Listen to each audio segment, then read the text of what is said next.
Hi YouTube, this is Evie. Welcome back to my channel, and today I have another video for you all. We're going to be talking about renegotiating a BDSM dynamic.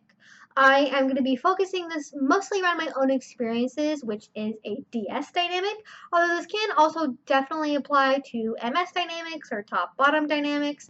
BDSM is fundamentally rooted in negotiation, in consent, and all of those great, wonderful things that we talk about so much. So even though this is going to be talking about my experience as a submissive and not some other kind of S-type, in the BDSM community, I definitely think there are things you can take and learn and apply to your own relationships, even if they have different levels of power exchange than what I'm going to be talking about in this video.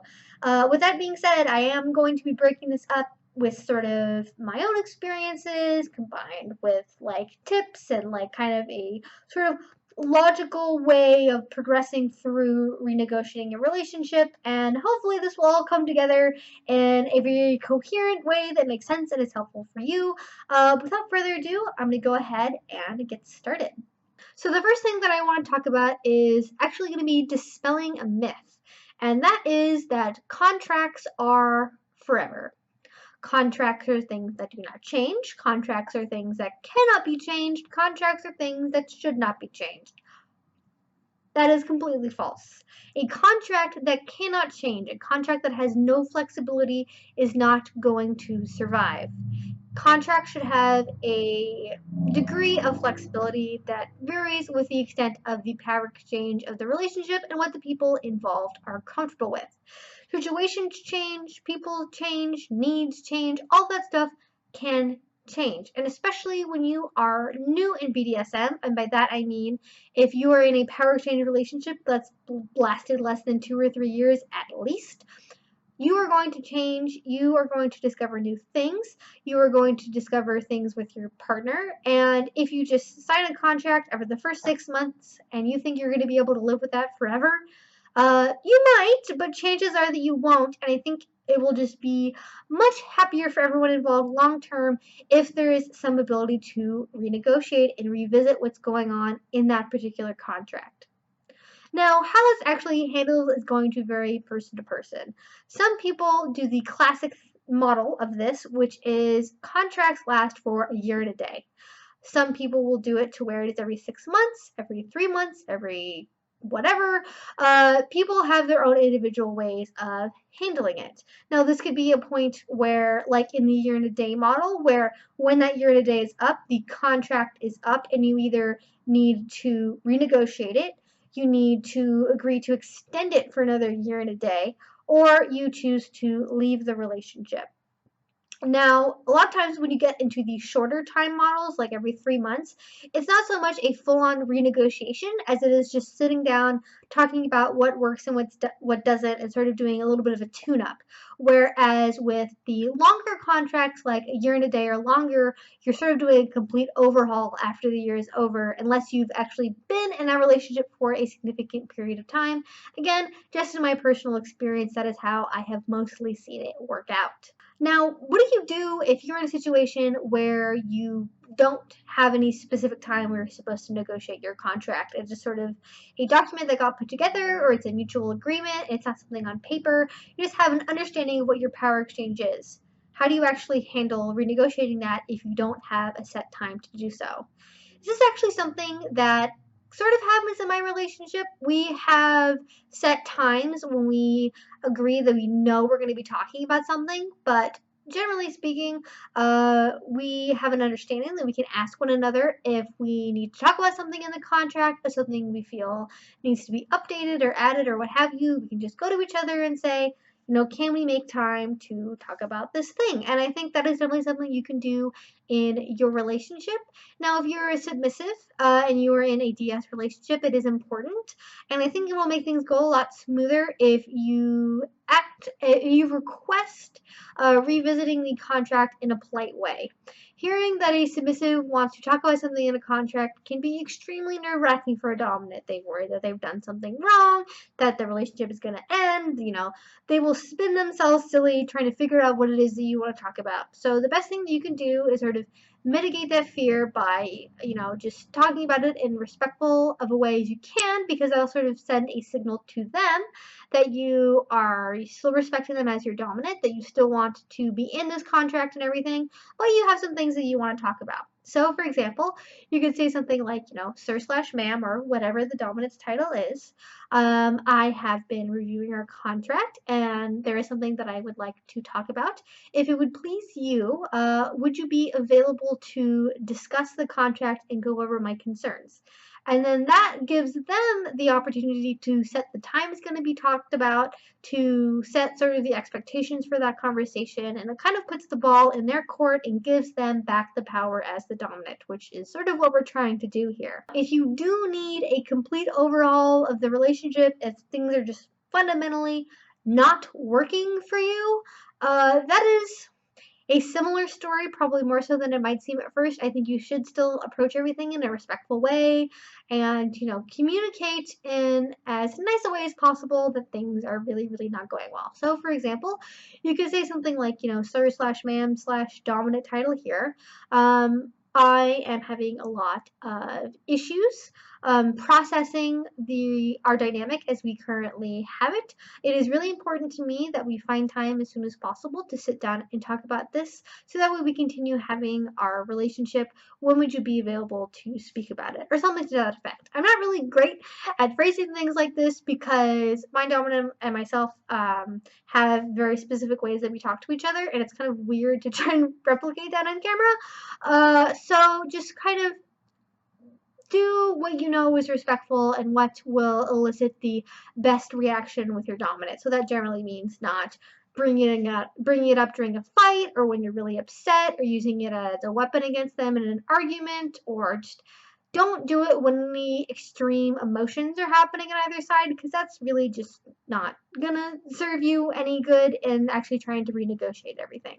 But before I go too far down that particular rabbit hole, when you've actually decided that you need to talk about your relationship and you know you have a time to do it, how do you actually know what you want to talk about? And I know that kind of seems like a silly question because it's like, well, if you want to renegotiate, it must be for a reason. But it may not actually always be that clear cut. When I wanted to renegotiate our relationship and talk about it a bit more in depth, I was just feeling that something was wrong. I didn't know what it was. I didn't know why I was feeling what I was feeling. I couldn't even really put a name on it. I was just like, something doesn't feel right and I don't know the words. And I had to sit and really think about the protocol. I had to really think about the relationship as it was versus how I wanted it to be or where I see the relationship going.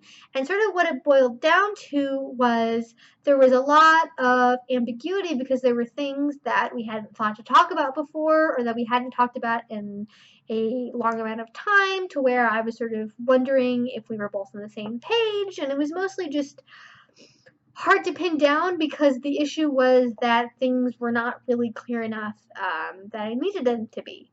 And a lot of times with submissives, it can be very difficult to pin down what exactly is bothering you. Just be like, this relationship is awesome and it's so great and I love everything and it's awesome, but something doesn't feel right and I don't want to say anything because I don't want to, offend my dominant, or I don't want to risk losing the relationship or whatever. It takes a degree of introspection to be able to just sit down and be like, I need to think about my life and my choices and the future life and the future choices that I want to make. But it is something that needs to be done, and it is something that can take a lot of practice to get good at, but it is something that will serve you very, very well in the future if you start practicing how to do it. And it is especially important in BDSM that you learn how to do that, because you don't want to be in a contract for 10 years and then think to yourself, how the hell did I get to this point in my life? That would be terrible. You don't want that. So just every once in a while, check in with yourself, figure out what's going on, and figure out if you need to actually bring up anything with your dominant. If you do, what I found really helpful is to just write everything down. And you can do this just privately to yourself, or you can share it with your dominant. I personally like doing it to where my dominant can see it. So what I did is after I had done the introspection, and after I had talked with some of my submissive friends about what was going on, and after I did like even more thinking and sleeping on it and all this stuff, once I really, really knew what I wanted to talk about, I made an itemized list, because that is my life and I love organizing. I made an itemized list where I talked about each thing that I wanted to go about in more depth, or that I wanted to discuss or revisit, or that I had questions about, or anything like that. I wrote it down and I tried to phrase it in as submissive of a way as possible, because it was something I was going to be sharing with my dominant. And basically, our first and foremost protocol that we have is that if something is requested in a respectful way, my request will be heard. It may not be answered, but it will be heard. So that is really important in our relationship. So I just laid everything out as nicely as I could, and I sent it to my dominant. And even before I did that, what I said was, if it would be pleasing to sir, I have some things that I would like to discuss here. If you'd be willing to listen to it, I would like to send you a list of what I would like to discuss at a later date. And I did that, and he said yes, and I sent him the list. And at the end, I said, if it would be possible for you, I would request that we talk about these particular items, over the course of the next couple of weeks. And that was basically, I handed over everything to him, and from that point on, I trusted him to make the time to review my questions, to think about questions that I had for him, and that we would be able to talk about everything later on. Sometimes you can do it where you just like, I need to talk about XYZ right now, and we need to have a meeting and talk about it right now, and you go through everything on your list, and you just talk about it, and that's it, and everything's good. But for me, I get emotionally overwhelmed very easily, and I'm sure a lot of you are the same way. So it works out better for me to where we do it in chunks. That way, rather than rushing through the whole list or not really getting to think about each individual point, you can, we're going to talk about 2 of these today, and then your dominant gets to pick 2 of them, and then you discuss them, and then you resolve those things, and then you move on to the next point.